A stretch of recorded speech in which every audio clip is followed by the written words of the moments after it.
好，大家好，我係 Miss Lu，咁就係一個註冊護士啦，咁都喺醫院同埋唔同嘅院校咧，就做過唔同嘅崗位咁樣嘅。咁今日呢段片咧就係想教各位同學如果有興趣入讀護理學嘅話咧，到底有啲咩嘢嘅入學面試技巧咧？咁啊，我都知道咧DSE 嘅成績都出咗啦，咁同學如果有報讀咗你哋嘅護理學嘅話咧，其實應該都陸陸續續差唔多咧，就會開始收到一啲面試嘅邀請㗎啦。咁啊，到底點樣可以喺一個護理學嘅面試入邊可以爭取多啲機會，爭取高啲成功入讀嘅機會咧？咁啊，希望呢一段片咧可以幫到大家嘅。好，咁啊，先自我介紹多次啦。咁我都係喺唔同嘅大學啦，同埋院校啦，就係做過護理學系嘅講師啦。咁亦都喺醫院中央護理部咧，係做過護士長。咁所以其實你話一般嘅面試，無論係面試一啲學生啦，或者係面試一啲真係新入職嘅護士同事咧，咁其實都唔少經驗嘅。咁亦都有幫過一啲朋友搞過一啲細細嘅面試班咁樣啦，人數唔多嘅。咁啊，大約上年就可能做咗幾班細嘅 around 做咗70個人左右啦。咁當中都有60%左右啦，我又問翻係啦，都可以成功入讀到佢哋心儀嘅護理學嘅。咁亦都有時會幫一啲同事們啦講一啲嘅職業講座咁樣啦。好，咁先講一講啦，係啦，咁啊到底有啲咩院校咧會有做呢個護理學嘅面試咧？咁當然啦，大家頭三個就係3個靚品牌嘅大學啦，係啦，咁啊香港大學啦，咁第一個。咁其實咧後面嗰個數字係乜嘢咧？咁其實佢就係 around 有上年啦，係攞翻上年嘅資訊係啦，咁就約莫有800個學生報讀係啦，擺 Band A 係啦，咁最後咧課程就收around 210個人度啦，啲數字咧未必 exactly 係一個數字嘅，約莫嘅啫，係啦。咁啊中大都係啦，around 有800個報讀，收217個。咁啊理工咧都係 around 800個，就收193個。咁啊去到都大就多少少啦，咁大約都有2000人報讀嘅。咁啊385個就可以讀到普通科護士啦，另外125個咧就係精神科嘅護士咁樣。咁啊浸大其實都有嘅，咁但係就暫時未有相關嘅資訊喺手，即係報讀同埋收生嗰個情況。咁聖方濟各大學啦，係啦，咁就呢個就真係好多人報嘅，即係有3000個同學去報啦 around，咁啊收640個。咁啊東華啦，都係2000個到報，咁啊收400個。咁啊我哋仲有一個咧，其實係醫院管理局嘅護士學校嘅，咁都有2000個人報，大約收300個人咁。咁其實你見咧，雖然話啲學位加加埋埋都有成3000個，應該都好大可能 in 得到啦。咁但係其實你要知道咧，其實都真係好大個 pool，可能差唔多成萬個甚至乎過萬個考生同你一齊去爭呢啲護士學位嘅時候咧，咁其實競爭咧都係相當大嘅。好，咁啊大家點解想成為護士？其實都知㗎啦，係啦，身高量準啦，起薪點高啦。而家嘅起薪點啊，講緊一個RN 係啦，註冊護士其實都差唔多3萬尾㗎啦。咁啊，繼續每年跳 point 啦，即係每年都會有穩定嘅人工嘅增長嘅。咁啊，都出路都多嘅。咁啊，除咗好大批同學一出嚟會去醫院度做啦，其實而家都好多同事啊，新出嚟嗰啲都會考慮去老人院啦，覺得冇咁辛苦啦。一啲私人護士啦，係啦，即係可能係一啲1對1去上門，係啦，照顧一啲老人家嗰啲護士。社福機構啦，都好需要護士啦。醫療機構係啦，教書嘅係啦，或者係一啲藥廠 sales 嘅，其實都好多出路嘅。咁另外咧，晉升機會都好多嘅。咁其實而家因為都上層嘅同事都走得幾犀利嘅，咁變相就好多位置需要去填補翻啦。咁其實而家病房入邊好多5年左右咧都已經升職㗎啦，咁所以其實你話晉升機會都係好嘅。咁另外最後一個就係呢幾年都好大個趨勢啦，就係攞住個護士牌移民啊，好似容易好多喎。咁就睇下你哋有冇咁樣嘅需要啦。好，咁講咗咁多前奏嘅嘢啦，咁我哋就正式去到戲肉啦。咁到底喺護理學面試有啲咩嘢應該做或者唔應該做咧？咁以下咧我就會講幾個地雷位俾大家聽下，咁大家就留意下你哋面試當日會唔會有呢啲嘅情況出現咯喎。好，地雷一唔使講㗎啦。一定係着衫問題，係啦。咁跟住我去 interview 啫喎，咁我着咩都唔等於我個人係叻啊唔叻啊咁。咁但係其實somehow咧，你點樣着衫咧，都係反映緊你有冇尊重個場合，同埋你有冇知道自己嚟係點解要嚟嘅。咁另外啦，其實即係你話老套都係㗎啦，護理學。even 你第時做護士咧，其實咧上層咧對你哋嘅衣着、打扮、髮型等等甚至乎係一啲嘅指甲、耳環呢啲咧都會好留意嘅。咁一就係你要有一個好professional 嘅造型啦，係啦。二咧就係都好多一啲感染控制嘅 concern 喺度嘅，係啦咁所以其實咧護理界咧對你點樣着衫咧，其實係好即係當然啦，係喺病房入邊嘅儀容，我哋好緊要嘅。咁所以其實如果你當日嚟嘅時候，一啲衣着係太過 outstanding，好似幅相入邊依一啲咧，咁可能就會俾到一個印象就係你都未必會好接受到一啲衣着上嘅規範喎，咁樣咁呢個我哋會係一啲考量嘅。咁都知道啦，你哋interview 嘅時間7、8月都係好熱嘅，係啦。咁但係咧就即係盡量避免，例如呢個啦，係啦，啲背心短褲係啦，咁就留翻去沙灘先着啦，係啦。咁呢啲就過於暴露啦，係啦。髮色咧，其實我哋都係好緊要嘅，係啦，因為都係啦，都係反映緊你願唔願意喺衣着上有啲規範喺度。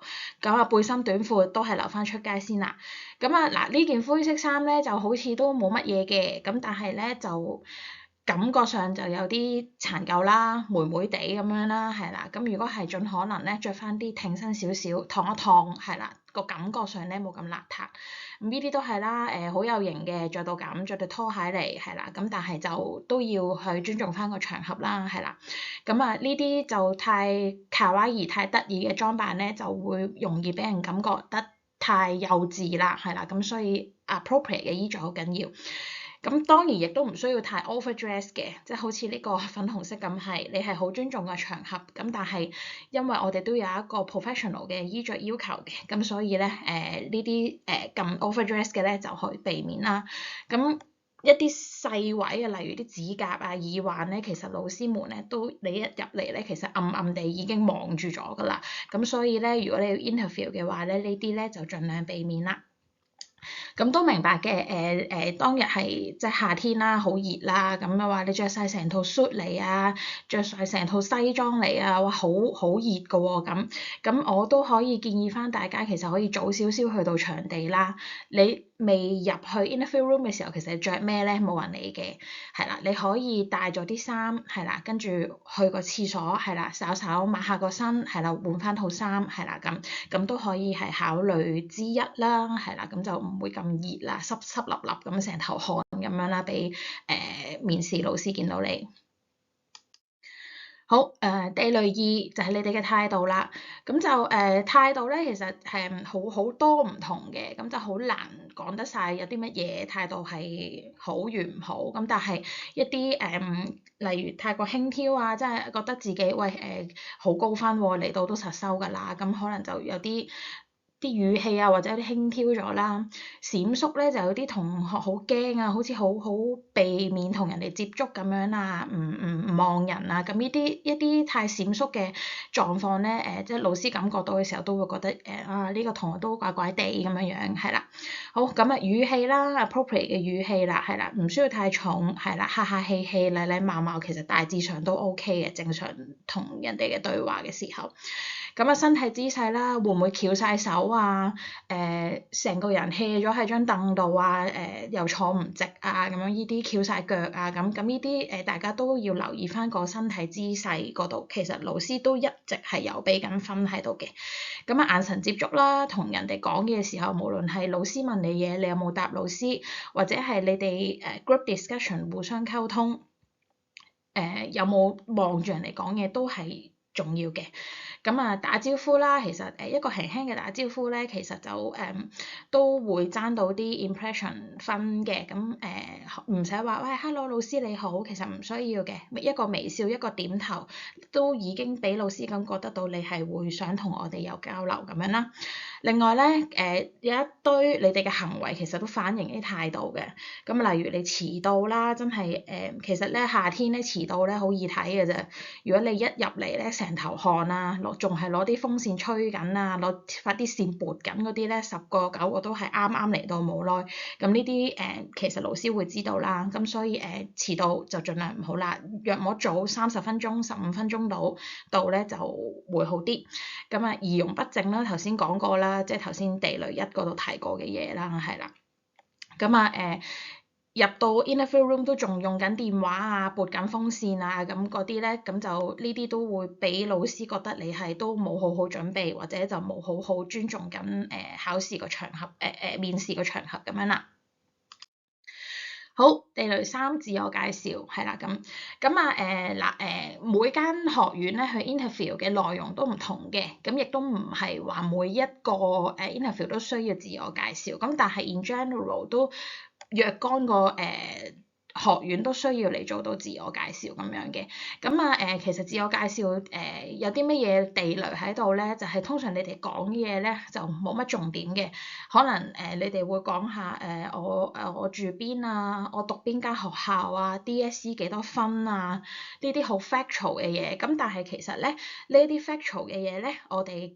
睇你 application 嘅時候咧就已經知㗎啦。咁其實咧，我點解老師們想你哋自我介紹就係其實我哋唔識你嘅，你係希望俾1分鐘你盡可能將你嘅優點或者點解你覺得自己適合讀 nursing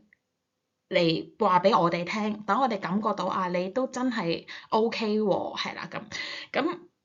其實應該可以點樣加啲乜嘢元素落你哋自己嘅自我介紹嗰度咧？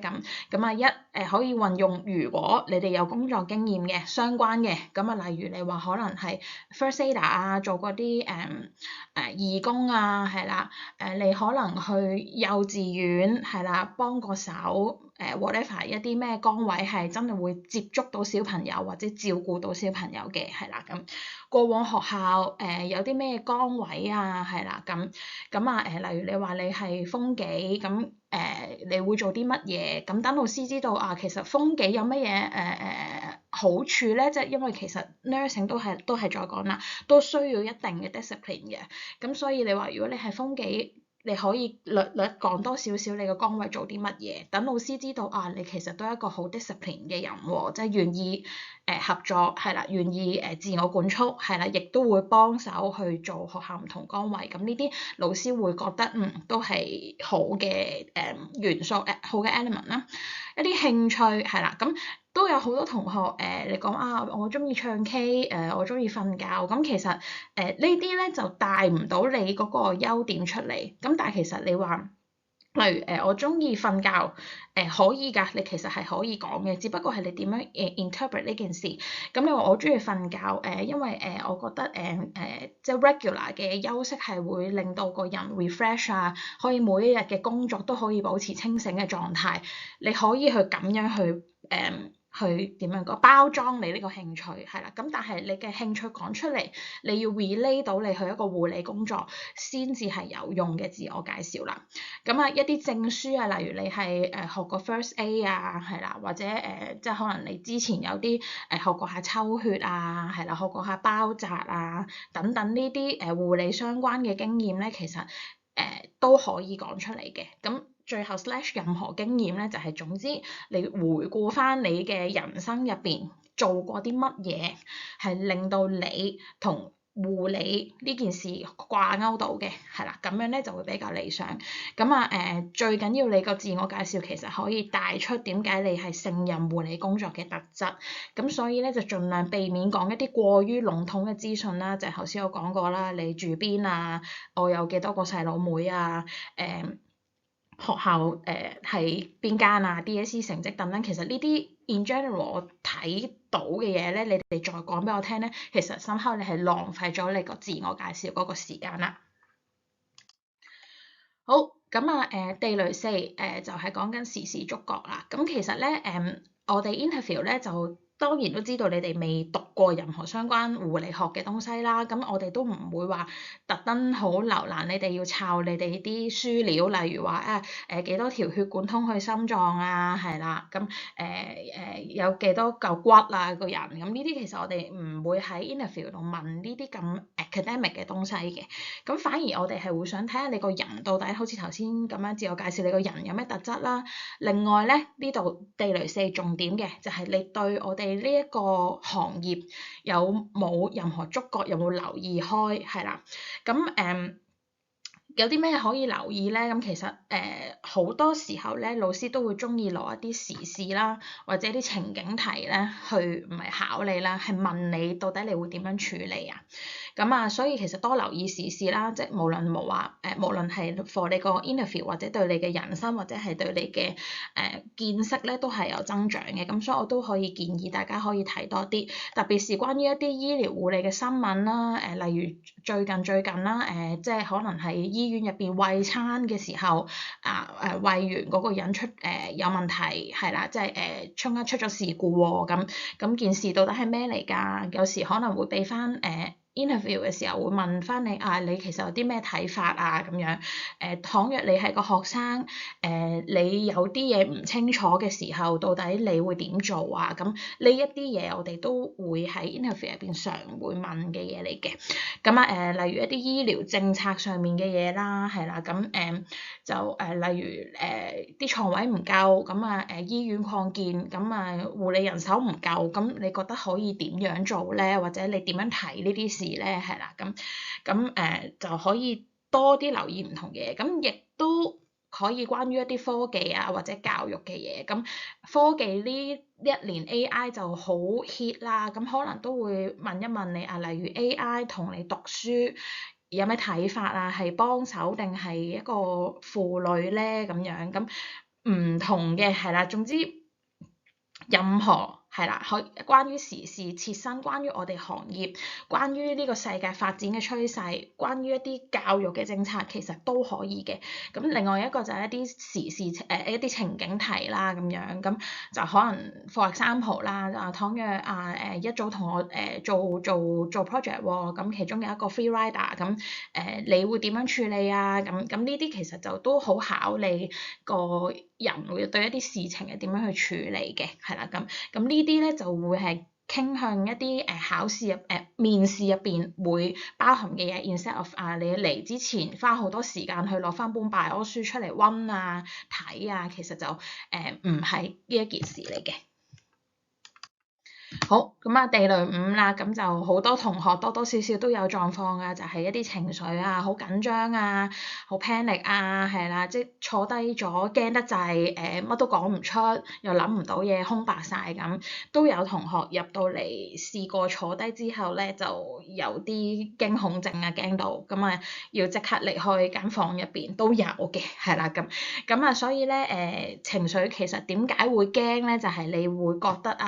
我嚟面試係老師俾你嘅一啲考核，我要過咗呢個考核咧，考試我先至可以向前多步。咁但係其實大家嗰個心情個情緒可以放翻喺其實